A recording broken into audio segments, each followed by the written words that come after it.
Hey, how's it going, YouTube? How y'all doing today? If y'all take a look, the red steers are gone. I took them to market early this morning. When I was dropping them off, the weather, it suddenly got cool this morning. It suddenly got cool today, so a lot of people took a lot of cattle to market. So when I was dropping off my animals, the man who was offloading calves, who was onboarding calves over there, onboarding cattle over there at the sale barn, was telling me that they will probably be selling cattle until 3 or 4 in the morning tomorrow. So I won't know how much money I have made on the animals until about noon tomorrow when I give them a call, because they're going to be selling cattle from anywhere to between about 2 to 5 in the morning. So they're going to be they got their hands full. So I won't know what my calves have sold for or what my yearlings have sold for until tomorrow morning around noon, until I give them a call. Earlier today, I gave a grain broker a call. So I looked around and I was able to locate another grain broker. There's in that same neighborhood where I bought the soybean hay from, about an hour away from here, up north towards Arkansas. There is a grain broker up there. And he gives me he'll get me an 18-wheeler full of corn for $5,100. So if I fill this entire shipping container from the bottom to the top, from the front to the back, all the way to the back, it'll be $5,000. And to me, $5,000 is $50 a month. So if I anticipate that corn will give me a positive return, so if I invest capital into this corn and I can make a positive return on it, then I should do it, because I can, you know, $5,000 right now, realistically, in this situation that I am in right now, I need to invest something like $50,000-$60,000 on top of buying an F-350 before the end of the year if I'm going to write off a majority of my taxes. If I'm going to write off a majority of my income taxes, I need to buy an F-350, and then I need to throw about another $60,000 worth of investments on top of that. So I am in a situation right now where I need to load up on as many logical investments as possible. So if I fill up a shipping container from the bottom to the top, from the front to the back, it'll cost me $5,000, and the bank will give me the $5,000 for $50 a month. I anticipate that it'll take me about 4 months to feed a shipping container's worth of corn if I bring in 50 head of cattle that are 2.5 to 3.5 weight. And if they're eating properly, it'll take me about 4 months to feed that much corn, somewhere between 4 to 5 months. So in that 4 to 5 months, I will also be growing grass. Here in about 3 weeks, the grass is going to be growing in pretty good. And so I'll be able to grow grass here myself. And so my big idea is I was creating, okay, so me, I am my own animal nutritionist for a large portion of everything. I do everything by myself. When it comes to making the diet for the cattle, I do about 99% of it myself. When it comes to doing animal medical work, I do about 99% of it myself. When it comes to being my own mechanic, when I have to fix a tractor, I do about 99% of it myself. When it comes to taking soil data, I do about 99% of it myself. When it comes to growing crops, I do about 99% of it myself. So I do about, in the 100 hours of work I work a week, I do about 7 jobs. And so everything that gets done here is pretty much done by me. And that is also why that there is such a large opportunity for me to produce, to have such a well, okay, so I know I made a good bit of income, okay? I know I've done very well for myself, but when I take a look at things, all right, when I take a look at things in a global kind of in a global perspective, earning a 500% rate of return is very impressive. It is absolutely impressive. It's impressive that I was able to turn $20,000 of capital, $200 a month, into $100,000. That is very impressive. But in terms of the large scale things, there are people who invest very well. They are known to do things like 1,000%, tenfolding their investments in 1 year. I was watching an interview on a man named Peter Lynch, and he calls a 1,000% investment a 10 bagger. So he says, if what you really want to look for, I don't remember exactly what he said, but he calls a 1,000% return on capital a 10 bagger. So it's a 1,000% return on investment. So me having made a 500% return on investment is very, I mean, it's impressive, right? I mean, it's like, dang, not everybody can turn $20,000 into $100,000 in 1 year. That's very difficult. But, you know, I believe that I am capable of doing this again next year. I believe that I can turn $100,000 of capital into $500,000 in 1 year. And I think I can do it again one more time.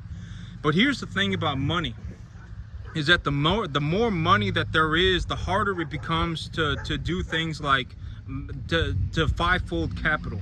So if I were going to fivefold capital, like if I were going to multiply my capital by 5, it would be easier for me to turn $1 into $5. It would be easier for me to turn $5 into $25.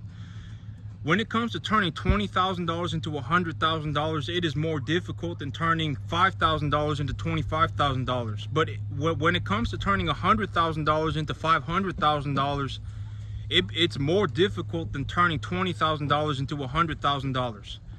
So the things, but I believe that I am capable, as of right now, I believe that I am capable of turning this $100,000 of revenue that I've generated this year into $500,000 next year. I believe that I can do another 500% return. And so I was sitting there looking at the numbers, and when I crunched the numbers, I believe that I am capable of doing it. But this time around, I will need to rely more on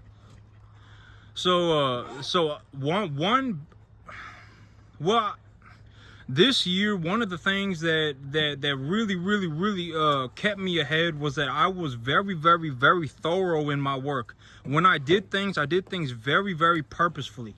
So when I increased the protein in these animals' feed by 4%, I did it because the last set of feed that I had given these animals was giving them real bad digestive problems. And so that's why I increased their protein, the protein in their diet so drastically. The original feed that I had been giving these animals was 10% protein, and the new grain is 14% protein. But I'm actually not going to buy this grain anymore, because if I buy commodity corn, so the boonies, up north an hour away from me, the same place that I got my soybean hay from is where I can buy commodity corn. I can buy commodity corn from that same area. So if they truck it to me, it costs me $215 a ton. What that turns into is that I can fill a shipping container from the top to from the floor to the top, from the front to the back for $5,000, for $5,100 delivered. And so I am willing to take a loan for grain, for cattle feed, and I'm also willing to take a loan for animals. But here's the thing about corn, is that corn is very digestible. It's very digestible, but it's also very low in protein. And so corn will have a digestibility of somewhere between 85 to 90% TDN, 85 to 90%. And these animals, the smaller the animals are, the more thoroughly they chew their food. And so that also needs to be accounted for. And so I came up with the animals nutrition plan today. That was what I did today. I called the local grain broker, a grain broker who was closer to me. I got a quote on the grain, and so now that I know that I can get the grain for about 30% cheaper than what I get it for right now. But the big problem right now, is that if I'm going to feed straight corn and I'm going to feed it to smaller animals, the animals are going to chew it more thoroughly. The corn is going to be very digestible, and the corn will also lack protein. In terms of raising 3.5 weight cattle, stuff like that, in terms of raising 3.5 weight cattle, the corn will lack protein. And so I need to reduce the digestibility just by a little bit, while also increasing the protein content. So the small little calves, when they're 3.5 weight, they can't eat hay like this. This hay right here, even though it's a very good quality soybean hay, it's probably around 60 TDN. So the TDN of it is too low. But in a horrible, like in a worst case scenario, I could feed them some soybean hay, and actually it wouldn't be the end of the world if I fed them some soybean hay. And but the big thing is that my big plan in terms of the cattle diet for next year is that I'm going to put a grass on this field. So within the next 3 weeks, I will be putting grass on this field, and I'll probably be growing something more like a cereal rye. Because last year I grew a ryegrass, and the thing about the ryegrass is that the ryegrass goes from being a early stage grass to going into its seeding stage very rapidly. And so the window of opportunity in terms of having a grass that is at the proper level of protein, as well as the proper level of digestibility to where the cattle will not bloat on it severely, is that the window of opportunity is very small. And so so whenever the grass, so I need to wait for the grass to grow in properly, because if I graze the cattle on the grass too early, they'll start bloating on it severely. And so I need to wait for the grass to grow in properly, and if I don't graze the grass very rapidly, once it hits that stage, it will go to seed, and once the grass goes to seed, it will die, and so it will not grow back. And so that's the big problem with ryegrass. And so I'm going to look for a little bit more. I'm going to look more into the grasses. And as of right now, I believe that what I will be doing is I'll be putting a cereal rye on this grass, or on this field. And I'm looking for a grass that is lower in protein in the early stages of development, but also goes into seed a little bit later. And that's kind of the big thing, because the ryegrass last year, it put a lot of weight on the cattle, and it was real good. But if the cattle grazed it too early, they would eat a whole bunch of it because it tastes real good and it grows in real fast. But when they do that, their manure will become very, very, very liquidy, and then they'll have a whole bunch of gas bubbles in their manure, and then they'll start bloating real bad. And so I don't really, that's the one thing that I didn't like about the ryegrass. And then when I took the cattle off of the ryegrass to let it grow in a little bit more, like 2 weeks later, it went to seed. And so I'm looking for a longer maturity grass, and I'm looking for a grass that is lower in protein. Like this sorghum Sudan grass was very good, but the sorghum Sudan grass is that the animals can't eat it down to the ground, because about the 6 inches of the stalk has a lot of prussic acid in it. And so I was thinking maybe I would try a millet, but the millet isn't going to grow when the weather gets cold. And so then I was like, you know what, maybe I will do a cereal rye, or I'll do a mixture of cereal rye and winter wheat. And then I'll see how the cattle react on it. Because if I am able to purchase grain for $210 a ton delivered, which is about a $1 premium, the Midwest has about $1, has about a 10 to 15% cheaper corn, about 15% cheaper corn. But me here, in terms of me just doing, just me being here by myself doing this, it don't really matter if I can get corn for a 180, 175 a ton delivered. It doesn't really matter that I have to pay $210 a ton delivered, right? It doesn't really matter. And so the $210 of corn, I can fill up the shipping container, and I can do that for about $200. I can do that for about $50 a month. With the 4 month, I would anticipate that shipping container lasts me 4 months, and I would have to pay $50 a month for the $5,000 loan. And so I need to budget. I need to put away about $200 to pay for the shipping container full of corn. And so once I fill up the ship, so that's the big idea, is I'm going to bring in #1 graded balling calves, either 2.5 to 3.5 weight. And then I'm also going to start bringing in lots of animals that are preconditioned 3.5 weight, because I need to throw a very large net. I need to start if I'm going to buy myself an F350, and I'm going to buy myself a gooseneck, and I'm going to start hauling cattle around, and I'm going to look to investing this capital, I can't show up to a sale barn and buy 3 or 4 or 5 cattle now. I need, when I show up to a sale barn, I need to buy 20, 30, 40 cattle, because next year, if I buy more land, it's going to turn into a situation where I need to start buying $90,000 worth of calves about every month. And so I need to start picking up huge lots of animals very quickly. But if I am really going to fivefold if I'm going to get a 500% rate of return again, and I'm going to do it again, especially if I'm trying to go from 500,000 to 2.5 million, if I'm trying to do a 500% ROI again from $500,000, I'm going to need to start bringing in it will be mind-boggling how many animals that I need to bring in. But here's also the thing, is that The reason that I don't do business with people, a lot of people, 99.9999999% of people I don't do business with, is because they will sell their soul for $20.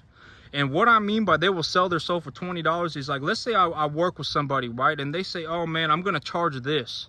Let's say I'm working with a cattle broker, right? Let's say I'm working with a cattle broker, and I'm working with somebody who puts lots of animals together, and they say, you know what, when they're sitting down and they're thinking about their plan, they go, oh, you know what, I'll charge a $30 to $40 commission on each animal, and then I'll just call it a day. But when they go to the sale barn and they start bidding on, and then they give a quote for $3, they say, hey, if you pay me $3 a pound, if you pay me $2.90 a pound, I will deliver number one weighted average cattle to your farm for $2.90 a pound. And so they'll sit there at the sale barn, and then they'll see a sale barn calf and that shows up at 270, and they'll go, oh man, if I sneak this $2.70 animal into the lot, you know, I can make 20 cents. I can make $60 on this animal on top of my $40 commission. So I can make $100 on this one animal. And then they do that 5, 6, 7, 8, 9, 10 times, and all of a sudden they've charged they've charged $1,000 more than what they were gonna do. And so the only way that I would be willing to work with a lot buyer, if I was gonna be willing to work with somebody who puts cattle together, is if I had the account. If I had the account and I let them purchase the cattle on it, and I see, and I received the receipt, I would give them I would give them the commission according to how many animals were brought in. That is what I would do, because if they don't show me what they paid for the animals, I'm just going to anticipate that they lied, because a lot of people lie. Majority of people lie, and they will sell their soul for $20. A lot of people will, particularly in large scale business. When it comes to doing business like $500,000 worth of business and stuff like that, people are going to try and steal money left, right, and center. I mean, it just is what it is. And so I was like, you know what, I'm not going to utilize a lot buyer. I'm going to go and purchase my own animals. If I need to, I can go to Missouri, or I can go to Oklahoma, or I can go to whatever sale barn to pick up the animals that I need to go to. But I'm not going to utilize a lot buyer unless I have the account that they purchased the animals from, and I receive the receipt for the animals, and then I pay for the animals, and then I pay their commission. That's the only way that I'd be willing to work with a lot buyer, because there are a lot of ways to go bankrupt, and people selling their souls for $20. I mean that's one of them. I mean some people, they just not built for business. I mean, they're gonna lie, cheat, steal, do everything they can except for doing honest day's work. And I don't want to go bankrupt over their sins. You see what I'm saying? And so that's just, it just is what it is. So I'm gonna have to start picking up animals very quickly. But that's it for me today, YouTube. Y'all have a good one.